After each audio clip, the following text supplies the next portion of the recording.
প্রিয় শিক্ষার্থী বন্ধুরা আসসালামু আলাইকুম। স্বাগতম জানাচ্ছি বাংলাদেশ শিক্ষা বার্তার নতুন একটি ভিডিওতে। 2025 সালের এসএসসি পরীক্ষার্থীরা, তোমরা বাংলা প্রথম পত্র এমসিকিউ অংশ নিয়ে অনেক বেশি চিন্তিত রয়েছ যে তোমরা এমসিকিউ তোমাদের 4টি হয়েছে, 5টি হয়েছে, 6টি হয়েছে, এরকমভাবে তোমাদের 10টি এমসিকিউ হয়নি, অর্থাৎ তোমাদের এমসিকিউতে 5 নাম্বার ওঠেনি। তো তোমরা পাস করতে পারবা কিনা এটার চিন্তায় কিন্তু তোমাদের পরবর্তী যে পরীক্ষাগুলো রয়েছে সেই পরীক্ষাগুলোর প্রস্তুতি তোমরা সঠিকভাবে নিতে পারছো না, এটাই তোমাদের মাথায় টেনশন হয়ে দাঁড়িয়েছে। তো তোমরা যারা এই টেনশনে রয়েছে তোমাদের জন্য আজকে দারুণ সুখবর রয়েছে যে তোমরা যারা এমসিকিউ নিয়ে চিন্তিত যে তোমাদের ফেল চলে আসবে তারা কিন্তু পাস করতে পারবা। তো তোমরা কিভাবে পাস করবা, তোমাদের সিস্টেমটা কি, সেটি কিন্তু আজকের এই ভিডিওতে আলোচনা করব। তো তোমরা যারা ভিডিওটি দেখতেছো প্রথম থেকে শেষ পর্যন্ত দেখতে থাকো এবং আমাদের চ্যানেলটি যারা এখন পর্যন্ত সাবস্ক্রাইব করোনি আমাদের চ্যানেলটি সাবস্ক্রাইব করে রাখো এবং পাশে থাকা বেল আইকনটি বাজিয়ে দাও যাতে নতুন ভিডিও আপলোড করার সাথে সাথে সেটি তোমাদের নোটিফিকেশনে চলে যায় এবং তোমরা সাথে সাথে সেটি দেখে নিতে পারো। যাই হোক, মূল বিষয় চলে আসি যে তোমাদের এমসিকিউ নিয়ে কথা বলছিলাম যে তোমাদের এমসিকিউ অনেক বেশি খারাপ হয়েছে। অনেকেই বলেছো যে তোমাদের সিকিউ অংশটাও খারাপ হয়েছে। তো বিশেষ করে তোমরা যারা কুমিল্লা শিক্ষা বোর্ডে রয়েছে তাদের এমসিকিউ কিন্তু অনেক বেশি খারাপ হয়েছে বলে জানা গেছে। তো আমাদের পূর্ববর্তী যে ভিডিওগুলো সেখানে কিন্তু অনেক শিক্ষার্থী কমেন্ট করতেছে যে তোমাদের বাংলা প্রথম পত্র এমসিকিউ পরীক্ষাটা খারাপ হয়েছে, তোমাদের ফেল চলে আসবে, এটা নিয়ে তোমরা অনেক বেশি টেনশনে রয়েছো। তো সেই উদ্দেশ্যে কিন্তু তোমাদের আজকের এই ভিডিওটি তৈরি করা যে তোমরা বারবার বলতেছো যে তোমাদের 4টি 5টি 6টি এরকম এমসিকিউ হয়েছে, এখন তোমাদের কি করণীয়। তো তোমাদের জন্য যে সুখবরটা হচ্ছে সেটা হচ্ছে তোমাদের এত কম এমসিকিউ হওয়ার পরেও কিন্তু তোমরা পাস করতে পারবা। শুধু তাই না, তোমাদের এমসিকিউ যদি একটাও না হয়, অর্থাৎ তোমরা বাংলা প্রথম পত্র এমসিকিউতে যদি 0 নাম্বারও পাও তারপরেও কিন্তু তোমাদের পাস করার সুযোগ রয়েছে। তো সেটি কিভাবে সুযোগ রয়েছে সেটি তোমাদের বুঝিয়ে বলছি।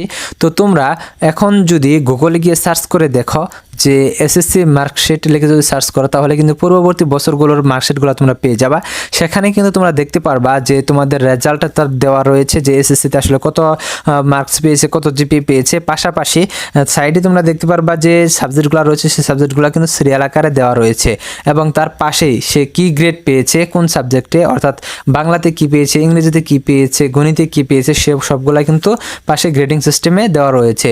তো অনেক মার্কশিট রয়েছে সেখানে কিন্তু নাম্বার সহ দেওয়া রয়েছে।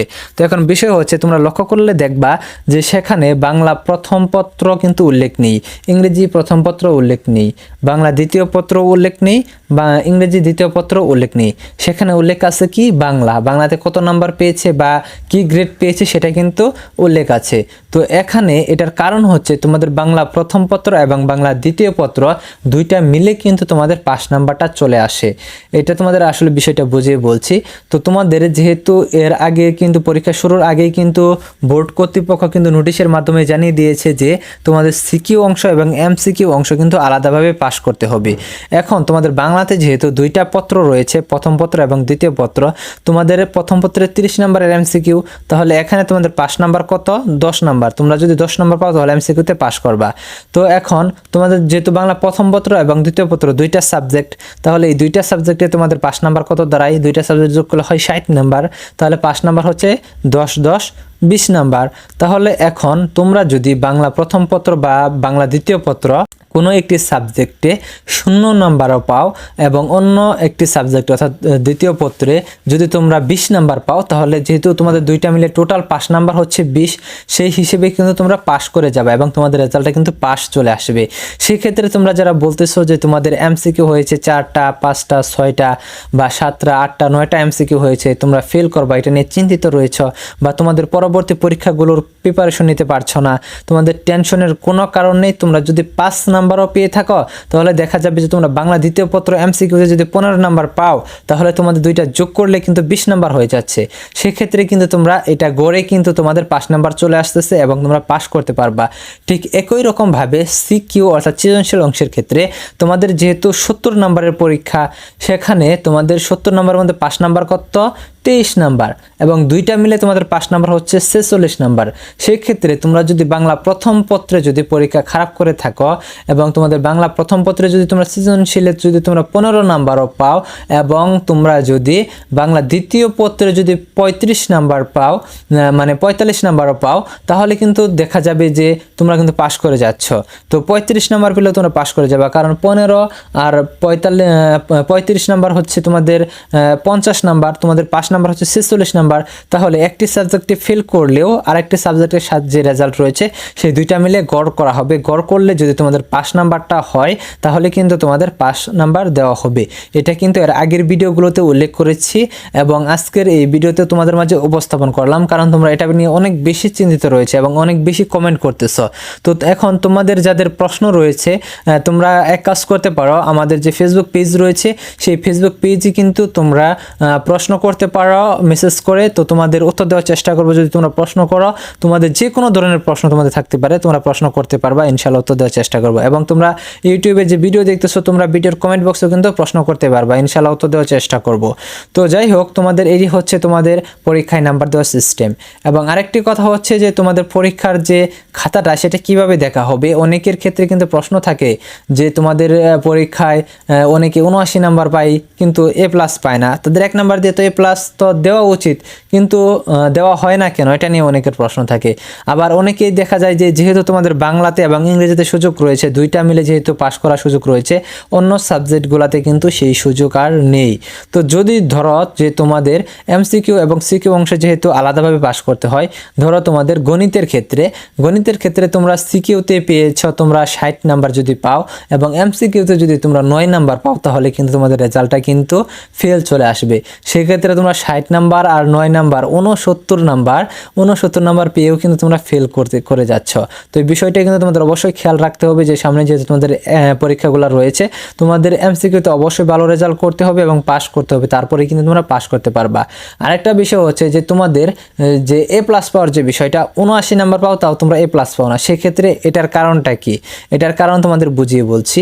ধরো তোমরা গণিতেই মনে করো যে, বা তোমরা অন্য সাবজেক্টে যে কোনো একটা ধরে নিতে পারো, যে তোমাদের বিজ্ঞান সাবজেক্টে তোমরা ধরে নিতে পারো, বা সায়েন্সের বাংলাদেশের বিশ্ব পরিচয় সাবজেক্টটা ধরে নিতে পারো।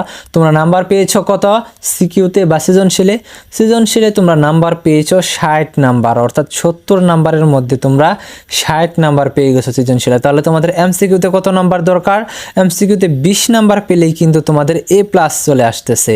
তো এখন তোমরা যদি MCQ-তে 19 নাম্বার পাও তাহলে তোমাদের নাম্বার হচ্ছে কত? 79 নাম্বার, তাহলে কিন্তু তোমাদের 5 নাম্বারটা চলে আসতেছে না।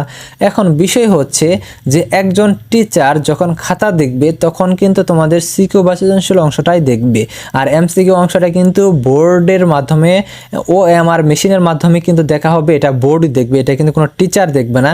সেক্ষেত্রে কোনো টিচারের কিন্তু সুযোগ নেই তোমাদের নাম্বারটা বেশি দিয়ে, অর্থাৎ 1 নাম্বার বেশি দিয়ে তোমাদের A+ পাইয়ে দেওয়ার।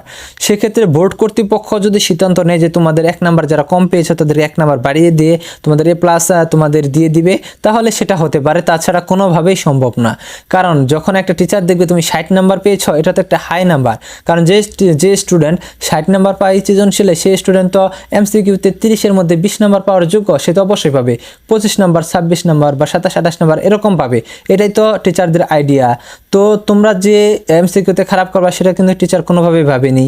তাহলে তোমাদের 60 নাম্বার আর ওখানে 20 নাম্বার পেলে তোমাদের A+ পেয়ে যাচ্ছ, তো তোমরা 80 নাম্বারের উপরেই পাবা, এটা শিক্ষকের ধারণা। সেজন্য শিক্ষকেরা সুযোগ থাকলেও কিন্তু 2-1 নাম্বার বাড়িয়ে দিচ্ছে না। তবে যদি এরকম হতো যে তোমাদের MCQ CQ অংশ দুইটাই টিচাররা দেখছে বা তোমরা 79 নাম্বার পাচ্ছ, সেক্ষেত্রে কিন্তু শিক্ষকরা অবশ্যই চেষ্টা করবে যে তোমাদের 1 নাম্বার বাড়িয়ে দিয়ে তারপরে তোমাদের A+ দিয়ে দিতে। কিন্তু এরকম কোনো সুযোগ নেই সেহেতু কিন্তু টিচাররা এটা পাচ্ছে না, কারণ টিচাররা মনে করছে তোমরা CQ-তে বা সৃজনশীলে ভালো রেজাল্ট করেছ, তোমরা MCQ-তে ভালো করবা, কিন্তু MCQ যে খারাপ হয়েছে এটা কিন্তু কোনো টিচাররা কিন্তু বুঝতে পারে না। তবে হ্যাঁ, তোমাদের যে ইংরেজি পরীক্ষা রয়েছে সেক্ষেত্রে কিন্তু টিচার কিন্তু তোমাদের A+ দিয়ে দিতে পারে, কারণ ইংরেজিতে তোমাদের একটা উত্তরপত্রে কিন্তু তোমাদের অ্যান্সারগুলো করতে হয়। সেক্ষেত্রে তোমরা যদি 79 নাম্বার পাও সেক্ষেত্রে টিচার 80 নাম্বার দিয়ে তোমাদের A+ পাইয়ে দিতে পারে, এই সুযোগ রয়েছে, কিন্তু অন্য সাবজেক্টগুলোতে নেই। তো তোমরা যারা শিক্ষার্থীরা রয়েছ, তোমরা যারা এখন আমাদের চ্যানেলটি সাবস্ক্রাইব করে রাখা নয়, আমাদের চ্যানেলটি সাবস্ক্রাইব করে রাখো এবং পাশে থাকা বেল আইকনটি বাজিয়ে দাও, কারণ তোমাদের SSC পরীক্ষার সমস্ত সাজেশন তথ্যগুলো পেয়ে যাচ্ছ। পরীক্ষার পর তোমাদের কলেজে ভর্তি সমস্ত তথ্যগুলো কিন্তু অন্য কাউকে জিজ্ঞেস করতে হবে না বা অন্য কথা খুঁজতে হবে না, আমাদের চ্যানেল থেকে তোমরা পেয়ে যাবা। এবং তোমাদের যেহেতু সামনে সিদ্ধান্ত নিতে হবে যে তোমরা আসলে কোন গ্রুপে থাকবা বা তোমাদের কোথায় ভর্তি হওয়া উচিত, কিভাবে পড়াশোনা করা উচিত, সেই বিষয়গুলো তোমরা যেহেতু নতুন, কারণ তোমরা SSC পরীক্ষা নতুন দিচ্ছ, কলেজে নতুন ভর্তি হবা, সেই বিষয়গুলো নিয়ে তোমাদের কোনো আইডিয়া নেই। এক্ষেত্রে তোমাদের ভুল করলে চলবে না, তোমাদের অবশ্যই এটা নিয়ে টিপস তোমাদের নেওয়া লাগবে। তো তোমরা সমস্ত টিপস বা তথ্যগুলো কিন্তু আমাদের চ্যানেল থেকে পেয়ে যাবা, কাজেই অবশ্যই আমাদের চ্যানেলটি সাবস্ক্রাইব করে রাখবা এবং তোমাদের বন্ধুদের মাঝে বা ছোট বড় যারা রয়েছে সকলের মাঝে শেয়ার করে দাও যাতে তারাও সাবস্ক্রাইব করে রাখে। সামনে এইচএসসি পরীক্ষা রয়েছে, এইচএসসি পরীক্ষার্থীদের মাঝে তোমরা শেয়ার করে দিতে পারো, তারা অবশ্যই আমাদের চ্যানেল থেকে উপকৃত হবে। ধন্যবাদ সকলকে পুরো ভিডিওটি দেখার জন্য।